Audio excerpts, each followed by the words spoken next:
আসসালামাইকুম, কেমন আছেন সবাই? আশা করি ভালো আছেন। তো আমার জামাই প্রতিদিন কোনো না কোনো কাজ নিয়ে ব্যস্তই থাকে। সে হচ্ছে যেই কাজগুলো পারে না সে সবকিছু শিখতে চায়, করতে চায়। এটা আমার কাছে বেশ ভালোই লাগে। তো এটা হচ্ছে আমার ভাইয়ের দোকান, গাড়ির দোকান। তো এই যে হচ্ছে চাকা ও বলতেছে হচ্ছে আমার জামাই বলতেছে সে নাকি চাকা ঠিক করতে পারে। তো আমার ভাই তো দিবেই না, বলতেছে না কোনো সমস্যা হবে। একদম আপনাকে দেওয়া যাবে না। তো আমার জামাই বলতেছে যে না আমি পারবো, আমি আগে কিছুটা হলেও শিখে আসছি, আমি পারবো, তুমি আমাকে দাও। তো এই যে দেখেন কত সুন্দর করে এই যে চাকাটা ঠিক করে ফেললো। আমি তো দেখে পুরাই অবাক যে আমার জামাই পুরো একে একশো, একে একশো না, সরি, 100-তে 100। সে যে এত কিছু পারে আমি তো জানিই না।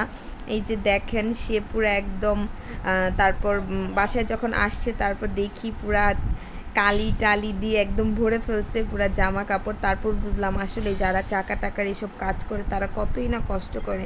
আসলে কোনো কাজই ছোট না, এটাই আসল কথা।